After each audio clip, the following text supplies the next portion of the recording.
पाकिस्तान के कराची का लियारी इलाका, तंग गलियां, भीड़ भाड़, बेरोजगारी, अपराध और गैंग वार की लंबी दास्तानों वाला एक शहर। 1700 के दशक से वजूद में रहे इस क्षेत्र में गरीबी और उपेक्षा ने हमेशा आपराधिक गिरोह को एक जगह दी। ये वह दुनिया थी जहां 1989 में मोहम्मद दादल के घर एक बच्चे का जन्म हुआ, सरदार अब्दुल रहमान बलूच, जिसे पूरी दुनिया बाद में रहमान डकैत के नाम से जानने लगी।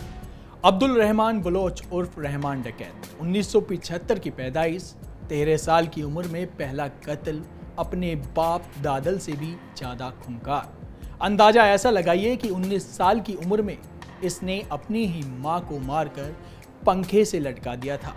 ये लियारी की कहानी, लियारी के गैंगस्टर और टेररिस्ट की कहानी है। ये कहानी रहमान डकैत की, जो इन दिनों धुरंधर के चलती सुर्खियों में है। नमस्कार, मैं आपके साथ शाहरुख सैफी और आप देख रहे हैं इंडिया डेली का डिजिटल प्लेटफॉर्म। नमस्कार, मैं हूं आपके साथ इशिका त्यागी और आप देख रहे हैं हमारा खास शो दुनिया डिकोड। आज हम आपको बताएंगे पाकिस्तान के सबसे कुख्यात और खतरनाक गैंगस्टर में से एक रहमान डकैत की कहानी, जिसका असली नाम सरदार अब्दुल रहमान बलूच था। कराची का लियारी इलाका लंबे समय से गैंग कल्चर और ड्रग तस्करी के लिए जाना जाता है। बच्चे से ही अपराध और हिंसा उसके जीवन का एक हिस्सा बन गए थे। पिता मोहम्मद दादल खुद एक नामी ड्रग तस्कर था, इसलिए रहमान का बचपन अपराध के माहौल में बीता। रिपोर्ट्स के अनुसार रहमान का जन्म 1975 और 1980 के बीच हुआ था, लेकिन उम्र के बारे में अलग अलग बातें कही जाती हैं। छोटी उम्र में ही रहमान डकैत ने अपनी हिंसक प्रवृत्ति दिखानी शुरू कर दी थी। 13 साल की उम्र तक वो अपने पहले हिंसक हमले को अंजाम दे चुका था और यही उसके खून खराबे और डर से भरे जीवन की शुरुआत थी।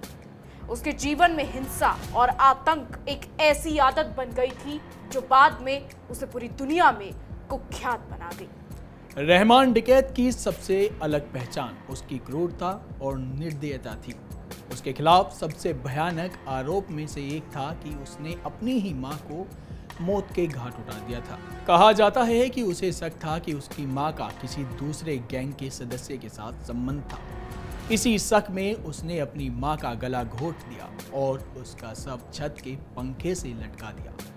यह घटना ही उसकी क्रूरता का प्रतीक बन गई और पूरे इलाके में उसके डर का माहौल फैल गया। लियारी के लोगों और कानून व्यवस्था से जुड़े सूत्र अक्सर बताते थे कि रहमान का गैंग आतंक के जरिए अपने इलाके पर शासन करता था। दुश्मनों को सरेआम मार देना, उनके शवों को प्रदर्शित करना और पूरे इलाके में भय यानी डर का माहौल बनाना उसकी रणनीति का हिस्सा था। उसका नाम ही लोगों को डराने के लिए काफी था और यही कारण था कि कोई भी उसके खिलाफ खड़ा होने की हिम्मत नहीं कर पाता था। रहमान डकैत की कुख्यात तब और बढ़ गई जब उसका सामना भारत के सबसे वांछित गैंगस्टर दाऊद इब्राहिम से हुआ।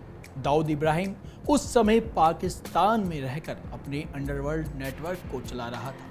बता दें, ये टकराव कराची में विवादित जमीन को लेकर शुरू हुआ, जिसे दाऊद के नेटवर्क ने कथित तौर पर रहमान डकैत के साथियों से छीन लिया। जब बातचीत खत्म हुई, या यूं कहें कि जब बातचीत असफल हुई, तो रहमान ने दाऊद के भाई नूर उल हक को किडनैप कर लिया और उसे बेहद क्रूर तरीके से टॉर्चर किया। नूर उल हक बाद में 2009 में रहस्यमयी परिस्थितियों में मारा गया। इस घटना ने रहमान डकैत को अंडरवर्ल्ड में एक अलग ही दर्जा दिला दिया था।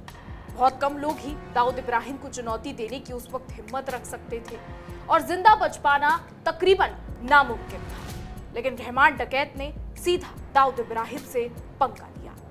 बिल्कुल, इसी का मैं आपको बता दूं, रहमान डकैत अपने साथी लियारी इलाके में अपना राज कायम कर चुका था।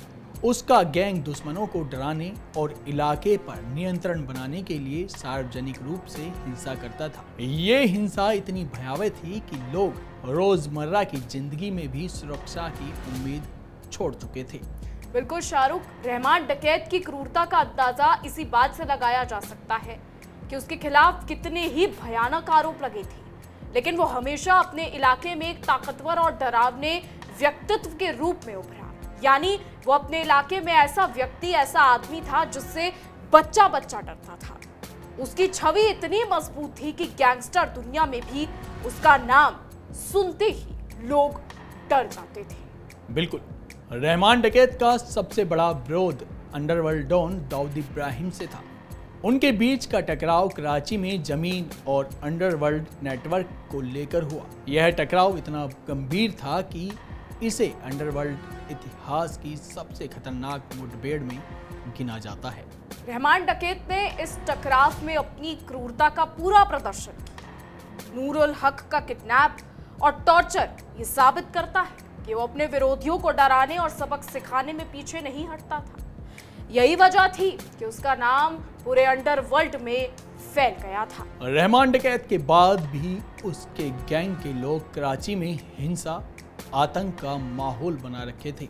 उसने अपना नियंत्रण इतना मजबूत बना लिया था कि पुलिस और स्थानीय लोग भी डर के मारे उसके खिलाफ सीधे कदम नहीं उठा सकते थे। शाहरुख, उसके साथियों में बाबा लाडला और उज्जैर बलूच जैसे कुख्यात नाम शामिल थे। इनके साथ मिलकर रहमान डकैत ने लियारी को लगभग कानूनी विहीन इलाके में बदल दिया, यानी जहां कानून का कोई मतलब नहीं। उनका गैंग दुश्मनों को डराने और अपने इलाके पर शासन करने में माहिर था। रहमान डकैत चीजों को इस तरीके से करता था कि लियारी का पूरा इलाका, वहां रह रहे लोग इतने खौफ के साए में जीते थे कि हर दिन गोलियों की गड़गड़ाहट सुनाई देती थी, फिर चाहे सुबह हो या फिर शाम। बिल्कुल, इसी का रहमान डकैत का शासन 9 अगस्त 2009 में खत्म हुआ, जब वह कराची में एक पुलिस एनकाउंटर में मारा गया। उसकी मौत ने गैंगवार के एक दौर का अंत किया, लेकिन हिंसा पूरी तरह खत्म नहीं हुई।